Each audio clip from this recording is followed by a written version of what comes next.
pa rin tayo sa update tungkol dito sa ginigibang barangay hall ng 313 mga kababayan. At yes, nandito pa rin tayo sa barangay 314 na kung saan dito po ipinatayo ang barangay hall ng 313 dahil wala pong espasyo doon sa barangay ng 313. At ayun nga, ayon sa mga nababasa natin sa social media, ito ay project ni Congressman Joel Chua na kung saan umabot ito ng 19 milyon ang halaga ng barangay hall. So sa mga hindi pa nakapunta dito, sa mga kapwa natin na vloggers, ito po ay makikita sa labas mismo ng Cayetano Arellano High School sa T. Alonso Street ng Santa Cruz, Manila. Ayon doon sa live ni Kuya Boy ng DZRH, napanood po natin yung live niya on the first day ng paggigiba po dito. Kalagay po doon sa caption niya sa kanyang Facebook na ang barangay hall na ito, ang kanilang chairman ay si Captain Eddie Hasmin. At yan nga, siya daw ang chief of staff ni Congressman. Siguro nag-ask ng tulong na magkaroon sila ng magandang barangay hall at tinulungan naman siya ni Kong Joel Chua, maaaring gano'n mga kababayan. So ayaw natin na manghusga. Nakikita lang po natin dito ay mali lang po yung lugar, yung lokasyon, kasi po nasasarhan yung eskwelahan at yung pinaka gate ay nasa ilalim talaga ng barangay hall. Tanggal na yung PVC guys. Ito yung alulod ng tubig pag umuulan. Nabasa po natin sa comment section guys, may nakita tayo doon nagtatanong bakit wala silang PPE, personal protective equipment, kasi po nawala, ninakaw po yung mga gamit ng demolition. Wala natira kahit may isa, kaya wala na silang magagamit ngayon. Wala pa namang budget ngayon si Yorme dahil ang laki ng utang na naiwan ng huling mayor ng Maynila.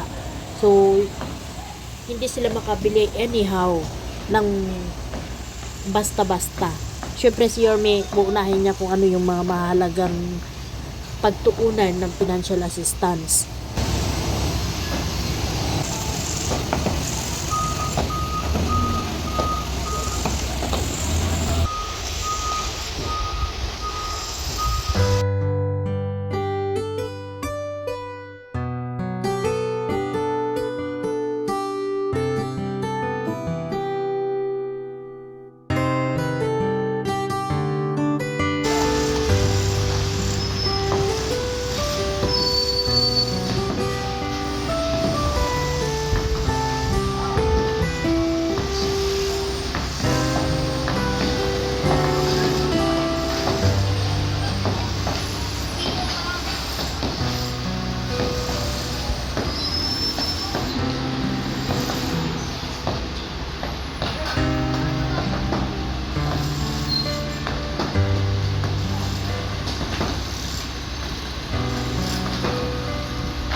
Na si Rustam.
sa may hagdanan.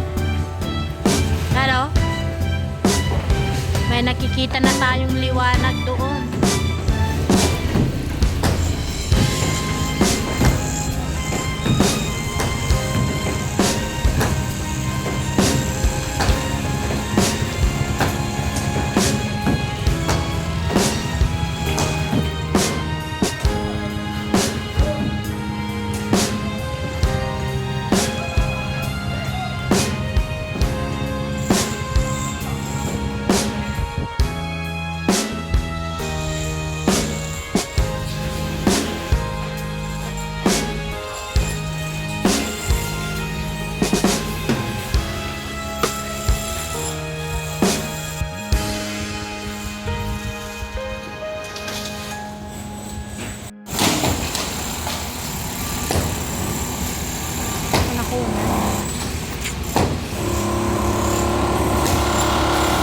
Bumagsak na yung tubo.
Bawal dumaan dyan yan, kuya.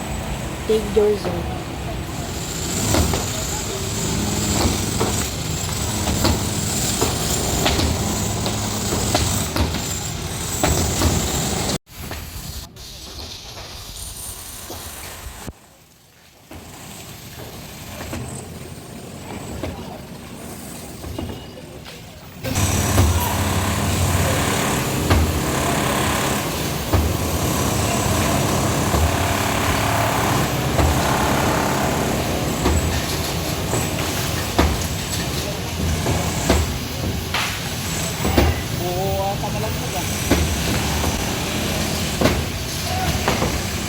Tagal pa yan?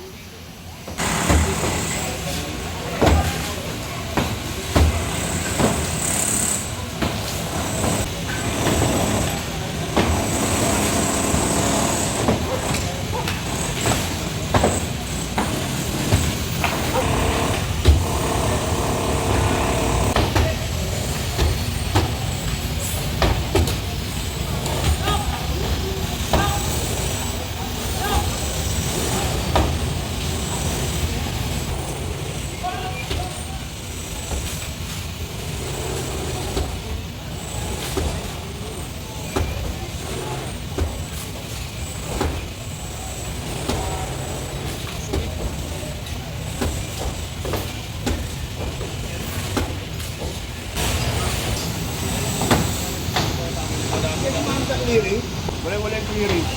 Kasama ng ibang 1, 2, 3, kasama yung 4,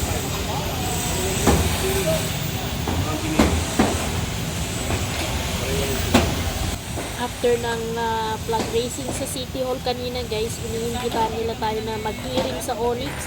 Pero dito kami nag-update muna kasi ito yung pinapanood nyo. Kaya binantayan muna namin itong barangay hall. Bukas ay 1 week na, no? Yung pagtitibag dito sa barangay hall. At hindi pa rin nakikita yung nais natin na ma-achieve ng demolition team. Yung talagang wasak na yung pinaka 4th floor or 3rd floor. Dahil mahirap mag mano-mano guys. Hindi kayang abutin ng tuktok doon sa 3rd at saka 4th floor. Although meron silang jackhammer, pero nakikita natin na nahihirapan pa rin sila. Mahirap man, saludo pa rin tayo sa engineering team, lalong-lalo na ang demolition.